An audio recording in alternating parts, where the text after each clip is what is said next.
తప్పించుకుని తిరుగుతున్నారు. ఆయన ఒక్కళ్ళే గారు, మిగతా చాలా మంది కూడా విచారణకు రమ్మంటే రాకుండా తప్పించుకుని తిరుగుతున్నారని చెప్తున్నారు. పోలీసులు ఆ విధంగా వాళ్ళు పట్టుకోలేకపోతున్నారా, లేకపోతే ఏంటి అసలు? అంటే చిత్తశుద్ధి లేదా పోలీసులు వాళ్ళకి అరెస్ట్ చేయడానికి కానీ వాళ్ళు పట్టుకోవడానికి కానీ, లేదంటే వాళ్ళకి తిరుగుతున్నారా? ఏంటి సార్ అది? Let the police do their job, let me do my job. నా పని నేను చేసుకున్నాను, వాళ్ళ పని వాళ్ళు చేయాలి కదా. గత గవర్నమెంట్ లో అయితే ఎక్కడున్నా కూడా పట్టుకొచ్చేవాళ్ళు. అవునా? పోలీసులు చెప్తున్నారు వాళ్ళు ఢిల్లీ నుంచి కూడా పట్టుకెళ్ళిన సందర్భాలు ఉన్నాయి. అలా అనిపించట్లేదా ఇప్పుడు? అంటే మీకు ఇప్పుడు చంద్రబాబు గారి మీద నందిగామలో దాడి చేసిన వాళ్ళు సింపుల్ గా కోర్టుకు వెళ్ళి వచ్చి మేము బయటకు వచ్చేసామని చెప్పి కాలర్ ఎగరేసుకునేటువంటి పరిస్థితి కనిపిస్తా ఉంది. సో ఎట్లా అంటే నేను ఒకటి లా అండ్ ఆర్డర్ హోమ్ నేను చేయట్లేదు. సో మీరు ఇది అడగాల్సింది మీరు ముఖ్యమంత్రి గారిని అడగాలి. కూటమి ప్రభుత్వం కాబట్టి కరెక్టే. అలాగే ఇప్పుడు నేను పంచాయతీరాజ్ గురించి అడిగితే నేను చెప్పగలను. అంటే కొన్ని ఇది మా ఇంటర్నల్గా ఏం జరుగుతుందో ఒకసారి మీరు చెప్పినవన్నీ ఖచ్చితంగా నేనే దాన్ని తప్పించుకోవట్లేదు కదా, కానీ ఒక మాట చెప్పేటప్పుడు కొంచెం బాధ్యతగా చెప్పాలి.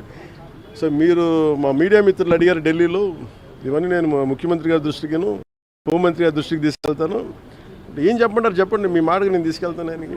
అంటే మిమ్మల్ని అంత ఇబ్బంది పెట్టినప్పుడు, అంత ధైర్యంగా ఆంధ్ర పోలీసు ఉన్నప్పుడు ఈరోజు ఆంధ్ర పోలీసు ఎందుకు తట్టుపాయిస్తున్నారు అడగాలి కదా, ఖచ్చితంగా అడుగుతాను. జలశక్తి మినిస్టర్ పాటిల్ గారిని కలవండి. మెయిన్ జేజేఎం జలజీవన్ మిషన్కి సంబంధించిన పనులు అడగడానికి వచ్చాను. బడ్జెట్ ఒకటి, టైంలో ఒకటి ఎక్స్టెన్షన్ చేయమని. గత ప్రభుత్వం ఏం చేసిందంటే, వైసీపీ ప్రభుత్వం వాళ్ళు సర్ఫేస్ వాటర్ నుంచి తీయమంటే వాళ్ళన్నీ గ్రౌండ్ వాటర్ తీసేసి చాలా వరకు మల్టీ విలేజ్ స్కీమ్స్ అనౌన్స్ చేసి చాలా తక్కువగా చేసి పర్సంటేజ్. ఒకటి మ్యాచింగ్ గ్రాంట్ ఇవ్వకపోవడం వల్ల మన కేవలం లెస్ దెన్ 2,000 కోట్ల రూపాయలు వాళ్ళు రాష్ట్రానికి వాడారు.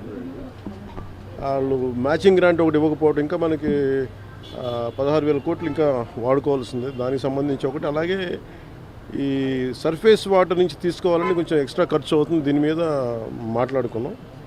సో ఒకసారి వాళ్ళ సహాయ సహకారాలు అడగటానికి, అలాగే ప్రధానమంత్రి గారు కూడా ఇంకా ఒకసారి తెలియజేస్తామని చెప్పారు మనం అడిగిన ఇవన్నీ డిమాండ్స్ అని.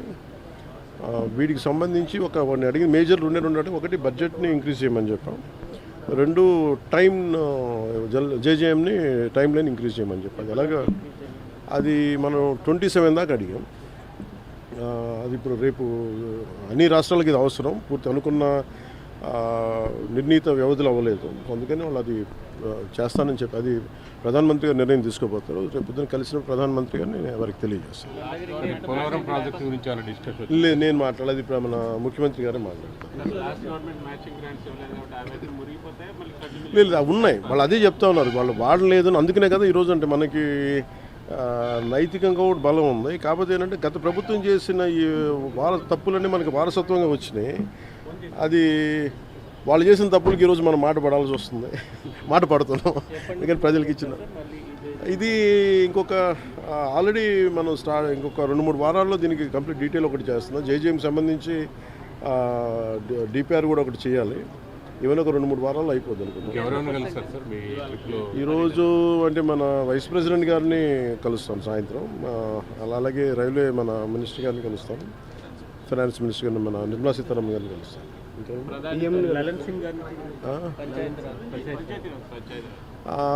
ఇప్పుడు ఉందా మనకి ఇంకా ఫైనలైజ్ చేసినట్లయితే చెప్తారు. ప్రధాని గారితో ప్రధానంగా ఏ అంశాలను ప్రస్తావించబోతున్నారు సార్? ప్రధానమంత్రి గారిని కలిసి ఒకటి జల్ జీవన్ మిషన్ మీద ముఖ్యంగా ఉంటుంది. అంటే ఎందుకంటే ప్రధానమంత్రి గారి కోరిక, అంటే ఆయన కళ ఇది, ప్లస్ ప్రతి ఒక్కరికి రక్షిత మంచినీరు ఇవ్వాలని, దానికి మేమందరం కమిటెడ్గా ఉన్నాం. అందుకనే ఒక మోడల్ స్టేట్గా చేయాలనేది ఆయన నా అభిప్రాయానికి తెలియజేయడానికి.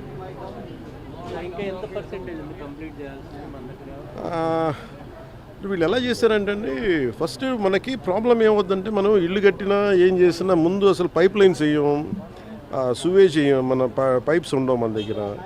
ఇప్పుడు సమస్య ఏముందంటే, మన దగ్గర వేసిన పైప్ లైన్స్నే మళ్ళీ వీళ్ళు సరిగ్గా ఫ్లో లేదు. డిజైనింగ్ లోపాలు చాలా ఉన్నాయి. ఆ డిజైనింగ్ లోపాలు ఒకళ్ళు కరెక్ట్ చేయాలి.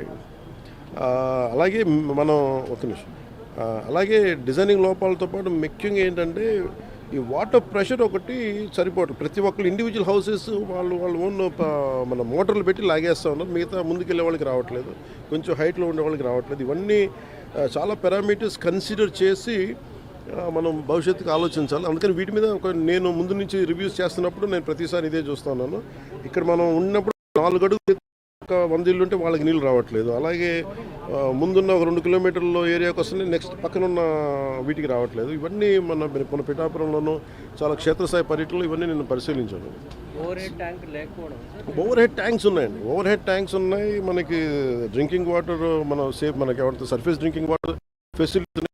పైప్ డిజైనింగ్లో వీళ్ళు చాలా బండగా ముండిగా పైపులు వేసి తవ్వేస్తున్నారు కానీ దానికి చాలా కన్సిడర్ చేయాలి. ప్రెషర్ ఎవరిని తీసుకుంటారా, లేదంటే ఎక్స్ట్రా మీటర్ ఏమైనా మోటార్లు వేసి తోడేస్తారా, వాటి ఏం చేయాలనేది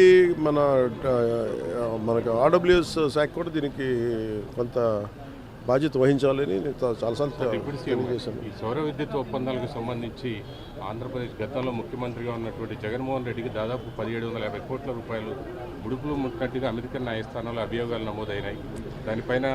దీనిపైన అది నేను లాస్ట్ 2-3 డేస్ నుంచి ఒకసారి మొత్తం పరిశీలిస్తూ ఉన్నాను.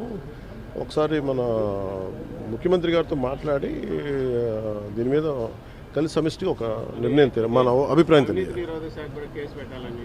అది వీటన్నిటి మీద ఉన్నాయి డిమాండ్స్. వీటన్నిటి పరిశీలించి దాని వెల్కమ్ దీన్ని తెలియజేస్తాను, మా అభిప్రాయం తెలియజేస్తాను. రాష్ట్రంలో రోజుకు కుంభకోణం బయటపడతాం. ఈ రోజు మళ్ళీ తిరిగి కడప ఎయిర్పోర్ట్ సంబంధించి 150 కోట్లు, అట్లనే అంతకుముందు శ్రీకాకుళం జిల్లాలో కానీ అంటే సమోసాలకే 9 కోట్లు అలా కదండి. సమోసాలకే 9 కోట్లు అనుకున్నప్పుడు ఇవన్నీ మనం చూడాలి. అంటే ఇది అంటే చాలా బాధ్యతారాహిత్యం, భయాలు లేవు, పారదర్శకత లేదు, అకౌంటబిలిటీకి వీఆర్ పేయింగ్ ద ప్రైజ్. ఇదేంటి భవిష్యత్తులో ఇలాంటి పునరావృతం కాకుండా చూడాలి.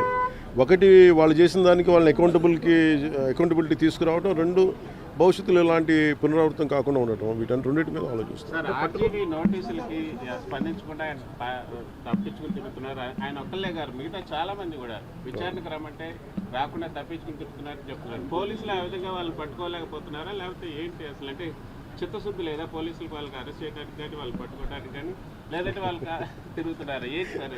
Let the police do their job, let me do my job. నా పని నేను చేసుకున్నాను, వాళ్ళ పని వాళ్ళు చేయాలి కదా. గత గవర్నమెంట్లో అయితే ఎక్కడున్నా కూడా పట్టుకొచ్చేవాళ్ళు. అవునా?